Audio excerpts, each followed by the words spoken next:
me welcome to the stage Mr. Ed Connick.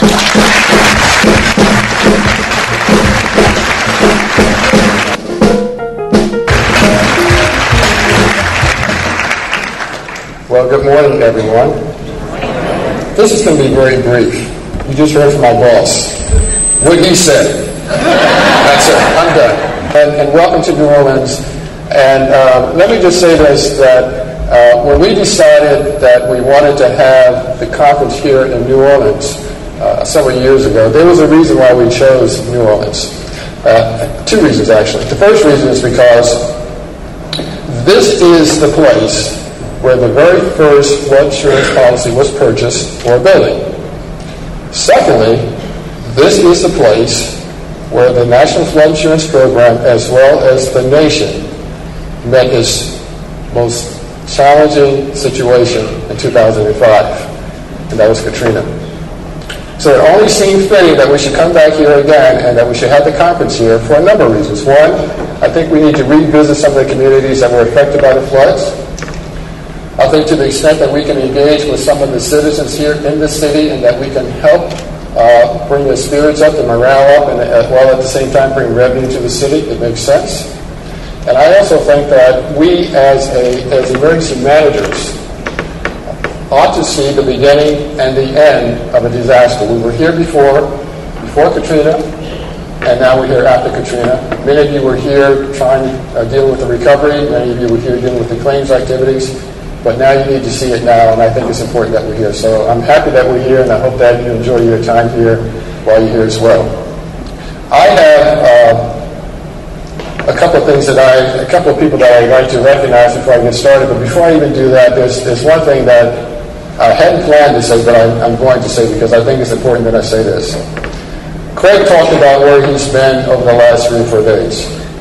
We've had tremendous devastation in 5 states, 6 states actually, with the tornadoes. And the only thing I can ask of you, and my heart goes out to those folks who were victims of these storms, is that while we're here and we're having our conference, that sometime along the way that you think about those folks and what they're going through right now. We are all emergency managers. We know what it's like on a flood, and we've seen disasters. We know what it's like to recover from these kinds of things. So I just ask that, give some thought to them. If you're inclined to do so, say a prayer.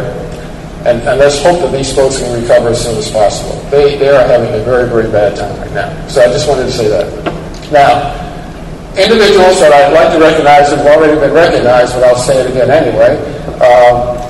Today we have with us, of course, Craig is here, and I'm really happy that Craig was here because you heard his schedule, you heard what he had to do, but the point that I want to make here with respect to him being here is this. Craig is supportive of the program. You heard what he had to say.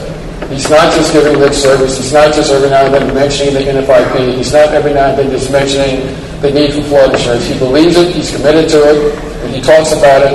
And he supports the program. That's why it was important that he came here today. And I was very happy that he did come here.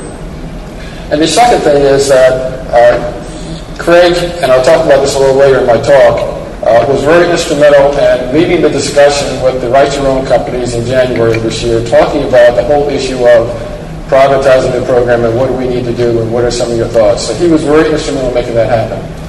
So I was very, very happy that he came today, and I hope that you were, and that you see just how committed he is, because I think sometimes when I visit some of the companies and I talk to some of the stakeholders, I think they think it's just me talking. I don't know that they really believe that all the time that the entire agency is behind this effort, that everybody's behind trying to make things better for the program.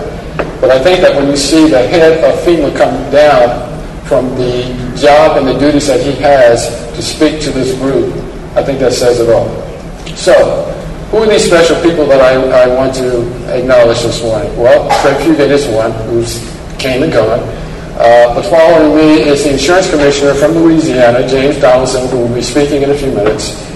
But I also have my predecessor and my good friend, David Marstad, who I believe is here. And I welcome him to the conference. I also have, I believe here, the former administrator, a leader, and a long-time commitment of the program, Joanne Howard, who is here. And I welcome you, Joanne. And so I hope that we can continue to count on your support Speaking on behalf of all the men and women of the NFIP, we appreciate your support, yours and David's and Craig's, and Mr. Donaldson, of supporting the program, because we need your help, and we need the help from everybody in here. So I was told not to go too long, but I think it's important that, to the extent possible, that I give you a quick snapshot of where we were last year, where we are today, and where we're heading. So these are the highlights. I'm just going to hit the highlights. I'm not going to go too deep into these things. But let's start with where we were last year. Let's start with the profile of the program. The program today is still running at 5.5 million policyholders. These policyholders are spread out over 21,000 participating communities. The policies generate more than $3.4 billion of premium, written premium. Insured assets total more than $1.1 trillion. So the program continues to be solid. It's still going strong, even in a tough economy. Growth of the program has not been as great as we'd like to see it.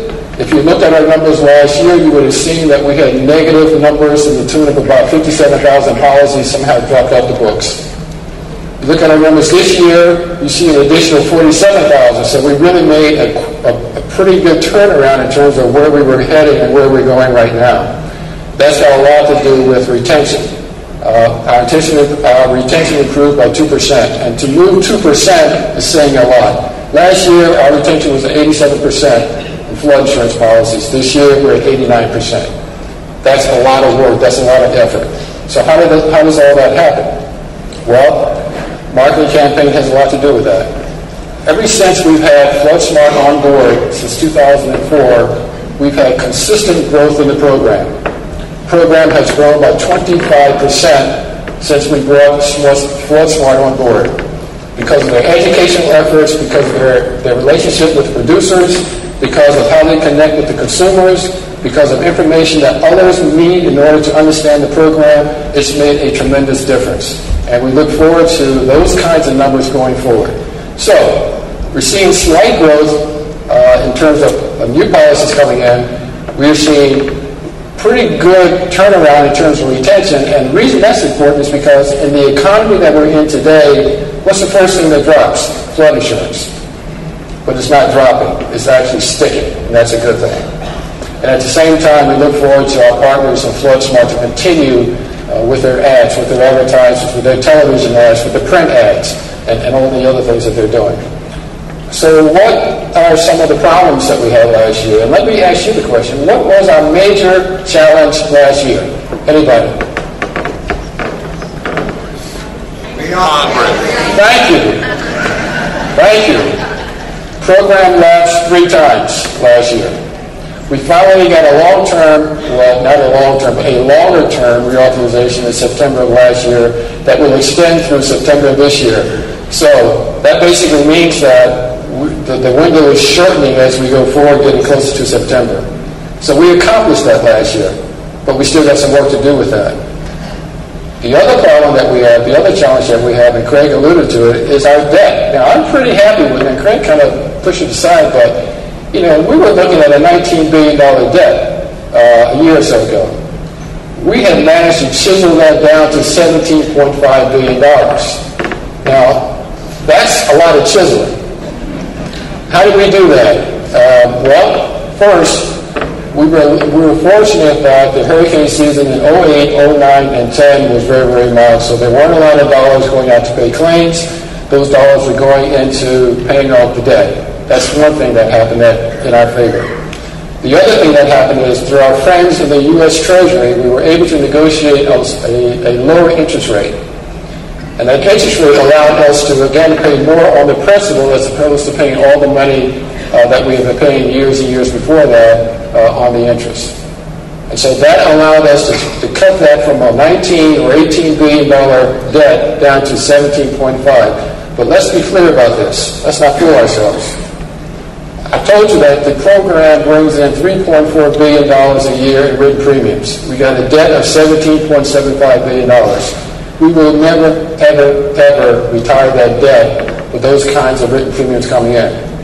And so while I'm excited over the fact that we were able to chisel away at the debt based on the circumstances that we had, The reality is that that's not going to always be the case. We are going to have some very horrific hurricane seasons. We are not going to continue to be able to get the low interest rates that we're getting today. So we can expect that at some point, those numbers, those loss numbers, or that debt is going to start rising again. So keep that in mind as we start talking about looking into what's going to happen in 2011. We had a team that was working on an NFIP reform effort, and I need to thank Mike Grimm and his team right now for the work that they've done. We've gained a lot of traction on that over the last year. A lot of work has been done. I also thank the people in this room who were involved in a lot of those listening sessions, who were submitting information into the group, ideas, suggestions in terms of how the program ought to be shaped, how it ought to be modeled, and what we ought to look at. So I thank, if Mike is here, and his team, if they would just stand up just to recognize them, because these guys did one heck of a job last year.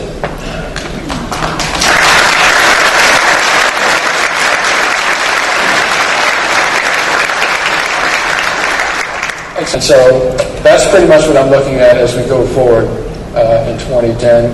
And I'm also looking for your continued support and your cooperation. We're going to be doing everything that we can to strengthen the program. The efforts with Mike and his folks will continue on even without Mike. I guess I should mention that Mike will be moving on to another part of FEMA. He'll be working in the individual assistant area in FEMA. And so we'll have to get somebody to finish that effort, and we'll do that, I guess, at some point, right?